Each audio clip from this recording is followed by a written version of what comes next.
Hi, this is John Delancey, and you are listening to the Geekcast Radio Network. You've just jumped inside the pull bag. Join TFG1Mike and the rest of the comic crew here at the GCRN as they make their great escape into comics. From DC, Marvel, and Image to IDW, Boom Studios, and Zenescope, we have everything right here. We cover things like Transformers, He-Man, superheroes, TMNT, and Radiant Black. Yeah, we have all that and so much more. It's all inside the pull bag here on the Geekcast Radio Network. So, without further ado, it's time to talk about the comics we're reading right now, here inside the pull bag. Hello and welcome to the pull bag. This is episode 520. I'm, of course, TFG1Mike. Joining me once again, kind of, almost, sort of, as always, is Steve Comictron. Hello, sir. Hello. Hello. And we are here because we are, it's Defiant, folks. It's a fascination. It's a thing. IDW Publishing, I almost said Transformers, wow.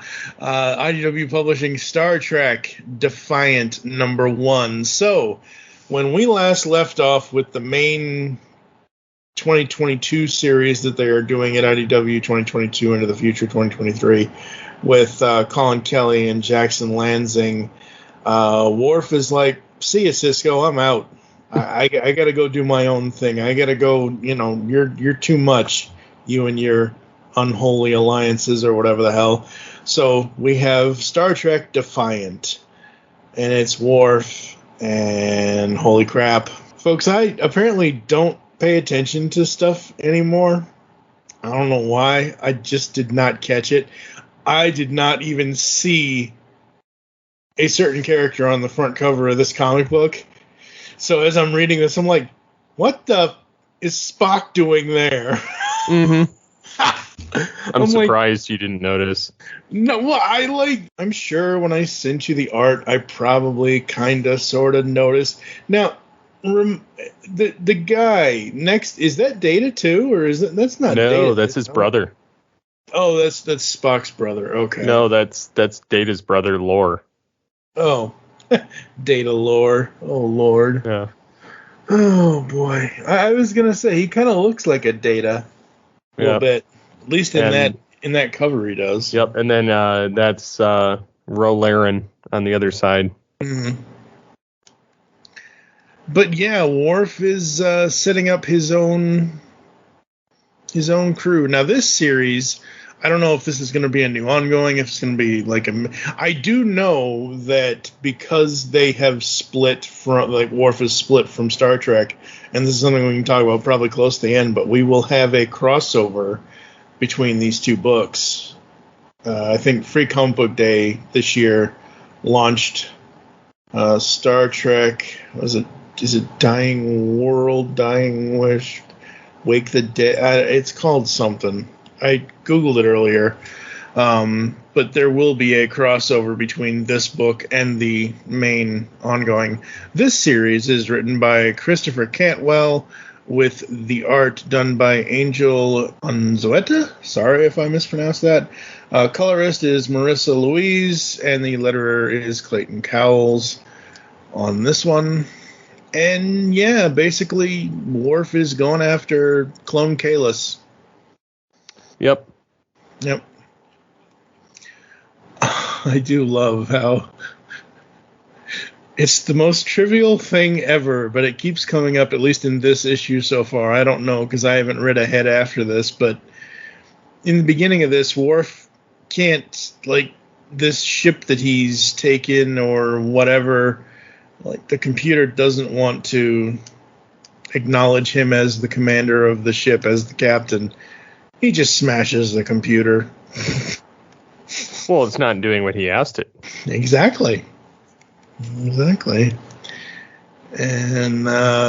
we have Spock here, and this is interesting to me. I like this. I like seeing the TOS characters interacting with the TNG characters. Well, oddly enough, those are some of my favorite episodes.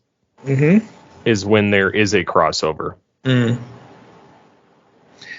Yeah, I mean, Worf and Spock, you'd never think to make that connection, but it works. Mm-hmm. It works. And of course we hear, at least in my own head, I hear the late, great Leonard Nimoy and obviously Michael Dorn as Worf, and yeah, it's so good. The art in this is really cool. Yeah, this is one thing I've really enjoyed with IDW, is their attention to detail, and then the faces look eerily similar. Yep. That's why I thought Data's brother was Data. I'm like, wait a minute. Well, all you can tell is there's like a sly grin. Yeah. That Lore has, as opposed to Data, who has no emotion. Yep. So Worf has, he's basically doing this long-ass captain's log and basically saying, oh, by the way, I'm stealing this ship. I'm making this record so people know that this is what is happening. This is what's going on. Oh, yeah, by the way, my son is also with the villain, and I have to go save my son, and I feel guilty about all of that and everything else. I do love that they try to blow him up. It's not that they don't try to blow him up, but it's part of the plan to steal the ship, to this whole super secret Star Trek spy mission thing with the data chip and everything else. And he's like, energized now. The escape pod blows up and he escapes. Mm-hmm. And then there's another explosion. And I love these two guys.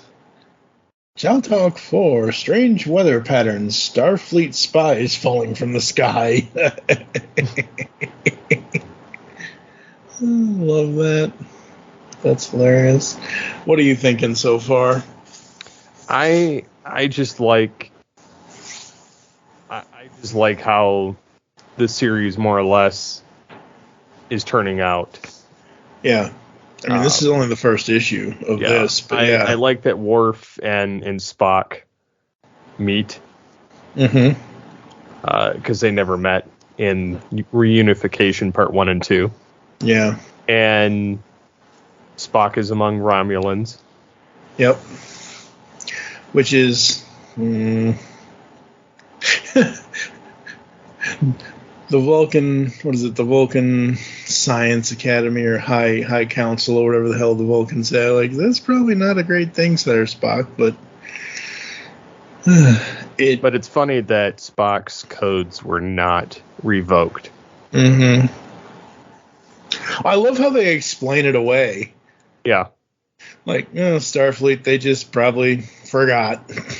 Yeah, he's like, I do not believe Starfleet ever revoked my command codes, perhaps as a token of respect, but more likely out of neglectful oversight. Yeah. So the question is whether you can find a ship. Yes. Yeah, and so he chose the Defiant because Worf is Defiant. Well, he's captained the ship before. Oh, that's true. Yeah, he did. In Deep Space Nine, and it has a cloak. Although, technically, it doesn't. That's a little bit of an oversight. The original Defiant was destroyed. Right. With the cloaking device in the Dominion War. The second ship was the USS San Paulo, and that was rechristened as the USS Defiant. Exactly the same model. Technically, it should have been the USS Defiant A, but they didn't do that because of budget constraints. They wouldn't, basically, the Paramount wouldn't let them spend the money to redo the decal to put the A on there. And so they literally just kept shooting it the way it was. But they wanted to turn it into the A, kind of like how the original USS Enterprise was destroyed and then replaced with the Enterprise A, but it was the exact same model of ship. Yeah. And so the new Defiant had no cloaking device because it was destroyed in the original. This panel here where it's right as they're as they're talking, where Worf is like, "My choice was easy," and we see the image of the Defiant. These two planets or two moons or whatever the hell they are that they're flying by. I'm like, holy crap! It's red matter. It's not red matter. But seriously, look at how those are drawn. Look how the shading is on those, and the color of the. I'm like, holy crap! There's red matter in space. Yikes! That's not good. Don't let them touch each other, or else they'll explode. And we have a sort of LCARS, sort of a mission report from Commander Sela. It's a Tal Shiar Romulan Empire version. Oh yeah, okay. Because Sela is actually the half human, half Romulan daughter of Tasha Yar.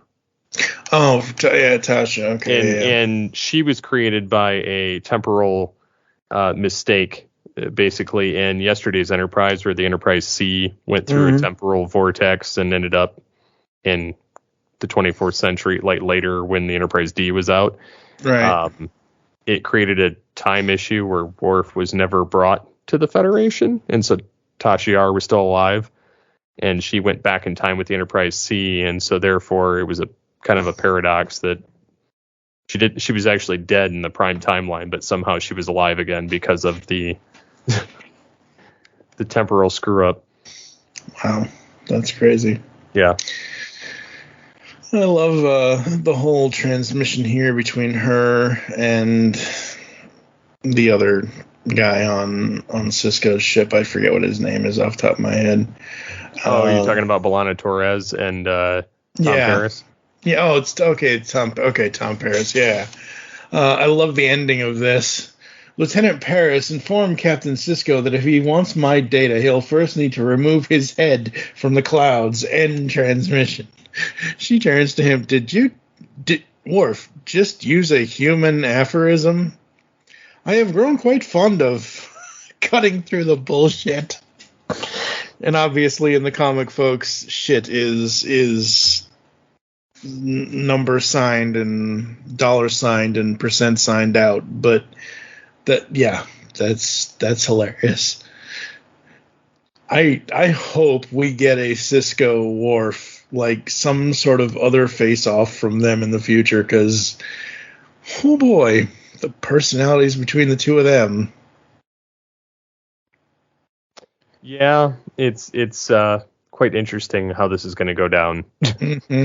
Yeah, I've never been more interested in Star Trek than I have reading this book and the other one, the main title as well. This is cool. What I like about IDW is, yes, they have some that kind of play in the vague or play in the what if Elseworlds type scenarios. Yeah. What I like about them, however, is that they aren't afraid to play in the continuity. Yeah.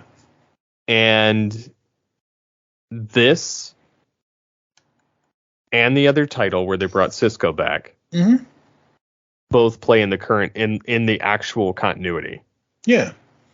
Now, whether it's used as far as like the continuity of like Picard or Lower Decks, or Prodigy or any of the shows that are after Nemesis or after Deep Space Nine, I don't know. But but this plays after, like, a couple of years after Deep Space Nine, and so in that regard, it still kind of plays in the continuity. Yeah, and I think that's cool, and I think that's interesting, and I think that's good. I have yet to go back and rewatch Deep Space Nine. We will be doing that in the future, but it's one of those things where if everyone has seen Deep Space Nine at least once in their lifetime, you can read this and, like I've said, the whole point, you're the diehard, I'm the one on the outskirts of the universe here, kind of just like dipping my toes in and just waiting to see what happens. But I still know certain things. I still remember certain, like I said, character, like obviously, who can forget Worf? If people forget Worf, you must have amnesia, because, man, he's a character. Same thing with Sisko. Same thing with what was his name? Not Quark. Odo. No, the other white guy that's on the Irish white guy. O'Brien. Yes, O'Brien. I remember Deep Space Nine was 1999. When did Deep Space Nine come out? It came out in 1993. Really? Yes. Deep Space Nine was 90. Wow. Okay. And Voyager came out in 95. What? That doesn't. And Enterprise came out in 2001. 2001. Yeah. Okay. Yes, I know my Star Trek. I know you know. Not doubting you. Yes. I'm not trying to sit here clicking through IMDb to double check. I trust that you're right, but it just doesn't seem like it was that soon because TNG ran 87 to 96 or 95. TNG ran from 87 to 93. Oh, right. Okay. Now it makes sense. Yeah. So anyway, my point is, if I remember right, the guy who plays O'Brien is this like really surly. I've seen him in other. I think it's Call Meany. Yep. And the only reason why, I love that actor. I love that actor. I love that character. And the reason why I love that actor he's been in Star Trek since 1987. Yeah. He went from Encounter at Farpoint, the very first episode of TNG, and then he kind of eventually faded into obscurity and became the transporter chief. Yeah. And then he was spun off later into Deep Space Nine. DS9, yeah. Which is where I first kind of learned of that character. But him as an actor, oh man. He was in... he was the... Not evil, but he was the adversarial FBI agent against John Cusack in Con Air. He was the other FBI agent. So, what do we do now? What's the plan? You do have a plan, don't you? We're working on it. Contingency plans for something like this don't exist. The situation's never been contemplated. Well, you better start contemplating, because this is a situation that needs to get unfucked right now! That wanted basically John Cusack's character to basically fail, and he was the one with the car that had the nice silver car that they ended up destroying. That's why I remember him, is because he has that voice and that bravado of whatever as an actor. I absolutely love that guy. So yeah, I mean, I remember and I know certain things, but reading this series and reading the other series, it's like, oh hey, this can kind of be my start. Like, you know what I mean? Like, this is something that I've gotten into because I enjoy it, because not only do I know some of the characters I'm actually enjoying learning about some of these new ones, or new ones to me, I should say. Newer ones to you, yes. Yes. So, prison. Yay. Yeah, Worf breaking, he's like, wake up, Lieutenant, redemption calls. Yep. Because Ensign Rowe, because she was Ensign, which is funny that she's a lieutenant here. Although I think she may have gotten promoted during TNG, because she came in during season 6 and then stayed through season 7 until she traitored on Picard and Starfleet and joined the Maquis. Oh, wow. Yeah. Which is that sect of, fighters, which is what, Tom Paris joined it for a short time, and half the Voyager crew was a part of them. Sisko was the only one that managed to put a lot of them down. Well, he poisoned is Sisko. The planets. Yeah. He's like, yeah, guess what? You can't live there now. Nope. And they were like, what are you doing? Yeah. For the uniform. Yeah, that episode was great. But yeah, so Worf is breaking her out here. Mm-hmm. And again, I love the dialogue between the two of them.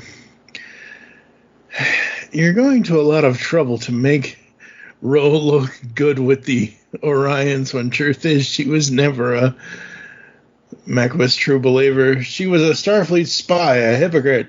That is not what her lengthy criminal record states. I love that. And we have a captain's incoming message for Captain's Eyes Only. And Denok? Yeah, that's right. Yeah. And those apostrophes always get me, folks.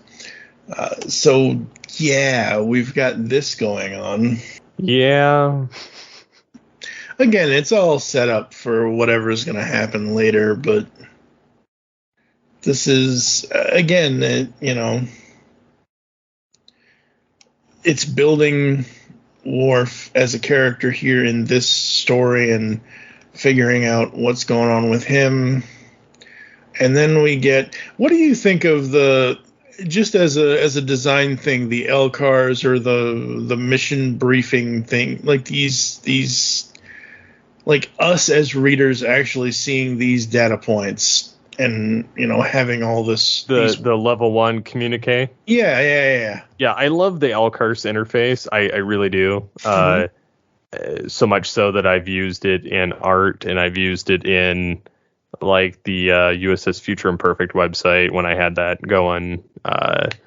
So I don't know. I really like the design and the computer interface of it enough that I've thought about, what if I did that to my phone or, my computer or, things like that. So back in the day, I think I even had it on Windows 95 or 98, like a theme that was the LCARS. And I was like, this is great. So, yeah, I mean, I love these little interfaces that they kind of give you a peek behind the curtain. I think that it's funny. I think it wasn't the NX 74205 anymore. Okay. And I part of me wants to test that theory. Okay. Because I think that we're dealing with a different version of the ship here, and I think that they may have cataloged it differently because the NX 74205 was destroyed. Yeah. I don't know. Maybe they could be creating their own continuity and not really or they just don't know. I don't know. I mean, I've never it's heard. Very possible. Yeah. Because sometimes the comics miss the mark. Yeah. Because the USS San Paulo was assigned to Deep Space Nine to replace the Defiant after its destruction, and they renamed it to the Defiant in honor of the original ship. And so it's technically so they're technically right and technically wrong. Okay. It was. Being that they gave it the same name, they gave it the same registry number, the NX, which is supposed to be the experimental. Okay. So yeah, I mean, technically it's right. I wasn't sure if they gave it the NCC or if they kept it with the NX, and if that's true, this still wouldn't have. Although it does say here, the Defiant, formerly the USS San Paulo, had been in dry dock. But if they use a cloaking device, then it's not real. Okay. Because they didn't have a cloaking device on the second ship. It was only on the first. Right. Okay, got it. Yeah. So anyways, according to like Star Trek Picard, it's preserved in the Fleet Museum. So, okay. Yeah. So I'm looking up, be careful when you Google things, folks, especially if you don't specify. So, going to explain this here, but I wanted to see, since we're talking about this and since we're talking about these details about whether they are going off of the actual timeline or creating a story that fits in the timeline, or if they're just doing their own stuff, I wanted to look up the writer, Christopher Cantwell. Well, if you just type in Christopher Cantwell into Google, hit enter, and hit the first Wikipedia article, Christopher Cantwell, the Nazi. Okay, back. Christopher Cantwell Comics comes up, Wikipedia, TV, and comics writer, because I wanted to see what else he's done. In television, he was the writer-director of Krantz from 2009. No idea what that is. Halt and Catch Fire, which was a TV series from 2014 to 2017. He was co-creator, co-producer, and showrunner, also writer and director. He did the Paper Girls television series based on the comic, I believe. For comics, he has written The Mask. I Pledge Allegiance to the Mask. I have no idea what that is. Is that what I think? Yep, it's what I think it is. Doug Mankeen, John, okay. Dark Horse, all right. Doctor Doom, he did the 2020 Iron Man series. He's done Star Wars Obi-Wan in last year. So he's not just a brand new, I mean, he's been doing this for a while. So again, just want to make sure we're doing our, full-on due diligence of not just assuming that the writer doesn't know what they're doing, because I, would like to think that they do. And again, who knows what kind of continuity this is going to fit into.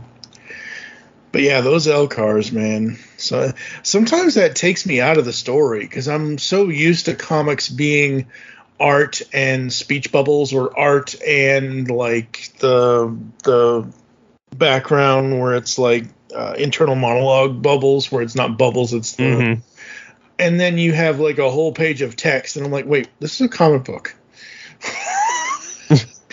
But it works. I'm not saying it doesn't work. It works. It's just a little getting used to. So you have Worf and Spock, and they don't really get into an argument, but they kind of get into an argument because Worf mentions Sisko and the Theseus can hold Starfleet at bay, even if he has no idea what I'm up to, and Spock's like, we could brief him. No. No, don't do that. Worf is like, I will do what I please. Mm-hmm. And now I know Spock and Worf are friendly here, but as they walk away in the hallway, Worf has this, has this thing where he's doing another internal monologue, and it's the two of them walking in the hallway, no matter the cost. I'm like, is Spock gonna shoot Optimus Prime in the back? Technically, yeah, I didn't get that. Well, I didn't get that vibe. Yeah, I know. Obviously not, because Spock would never. But I'm saying just the line of no matter the cost. Good old Transformers, gotta love it. Mm-hmm. And then, yeah, this took a left turn I was not expecting. Severed heads. It's lore. Alrighty then. Yeah, it's lore, all right. Well, it's kind of how they left him, although he was deactivated at the end of The Descent Part 2 by Data. Interesting. Never to see the light of day again. And until now. Yeah, he does come back in Picard, but in a sense. But yeah, he's back here and is questioning why Worf is in command. Well, one does not know. As a first issue, I really like this because we're seeing how Worf sets off from, being separated from Sisko, from the other series. We are now getting basically him getting his crew together between Spock and all the others. So I like that. I like that because this is a number one, it is setting it up. At the same time, I wish we had just a little bit, I wish this comic was 2 more pages. I think this is a perfect you could still have this cliffhanger. I just wish there was something more, whether it was with Worf doing another captain's log and or something. But other than that, though, I really enjoyed this. This was fun. Yeah, and it definitely left me waiting for the next. Oh yeah, most definitely. Yeah, I never thought I'd ever say it, folks. I'm really into the Star Trek stuff now. At least with this. Look, I don't. It's not that I'm not into it. It's just that it's not my main go-to kind of thing. But apparently, with this comic series, it is. So I think. Did you have anything else you wanted to bring up? Anything else you wanted to discuss? I don't think so. Just that it's been an interesting run. Mm-hmm. And this run is just starting. We're already, at least by the time we're recording we're 5 issues into the other series. We're 1 issue into this, and I'm not disappointed. I'm liking a lot of this. Like, there's not a lot so far that is like, we can nitpick every day, and usually we do, but for the most part, this is very, very enjoyable. So I think we're going to go to a quick ad break. You'll probably hear 1 or 2 other ads, either from us or from other people that I help promote. We'll come back with ratings and close the show right after this.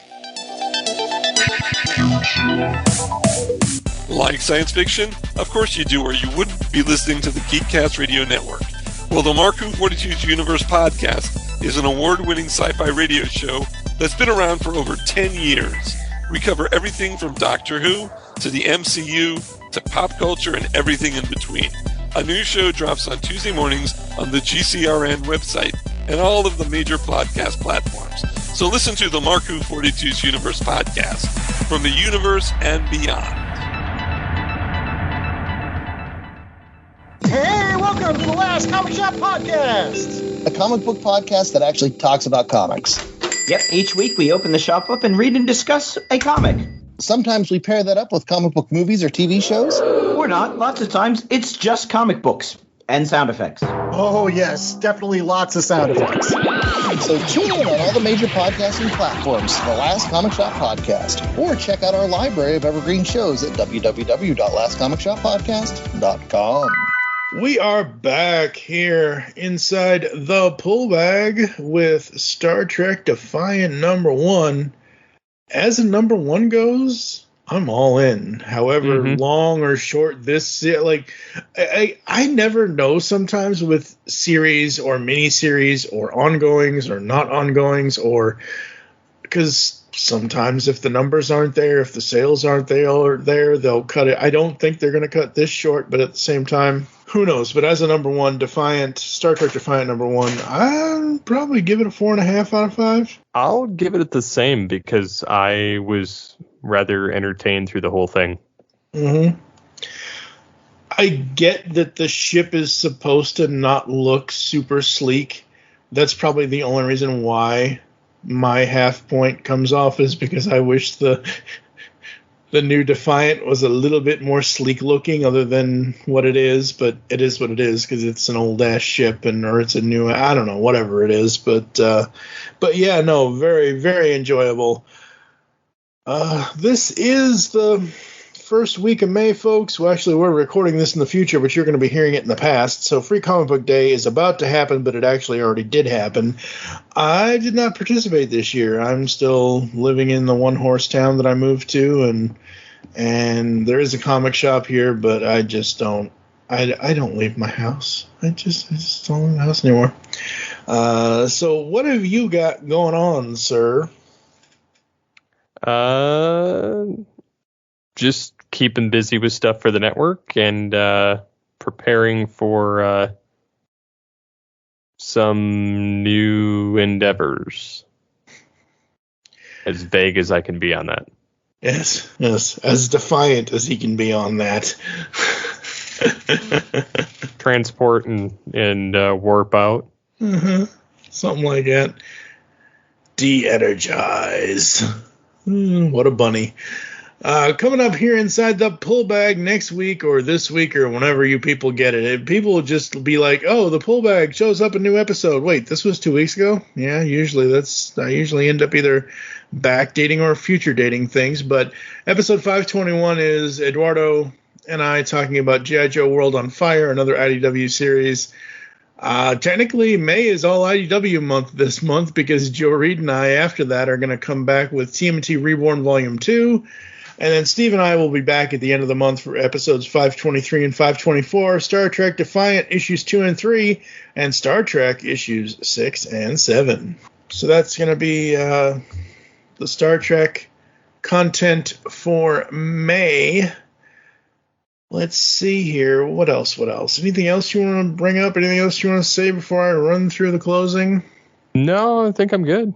Alrighty then. Thank you for joining us here inside the pullbag. There's always get in contact with us, leave feedback for the show. Visit the website, geekcastradio.com, where you can listen to and comment on all of our content. Send us email to feedback@geekcastradio.com. Here are all the ways you can listen to us nowadays. Apple, Google Podcasts. Leave us reviews, please. Spotify and any other podcatching client you choose to use. Follow us on Twitter @GeekCastRadio for the network, at the pullbag for the show. I'm at TFG1Mike. What is your Twitter? At SCP-21. Become a fan on Facebook. Go to facebook.com/GeekCastRadio Network and also check out the pullbag over there as well. As I mentioned, coming next week is G.I. Joe World on Fire with Eduardo and myself. For now, I'm TFG1Mike with Steve Megatron. As always, make your great escape into comics, and we will catch you next time. You've just heard the latest episode of The Pullbag, the GCRN's first comic review and discussion podcast. There are several ways to get in touch with us and leave feedback for the show. You can visit the website, geekcastradio.com, where you can comment on the episode and all of our different podcasts. You can rate and leave a review for the show on iTunes. Be sure to leave us feedback. Become a fan of us on Facebook, facebook.com/thepullbag. Send us an email, feedback@geekcastradio.com. Follow us on Twitter @thepullbag and @geekcastradio. So until next time, make your great escape into comics and unleash the geek in you.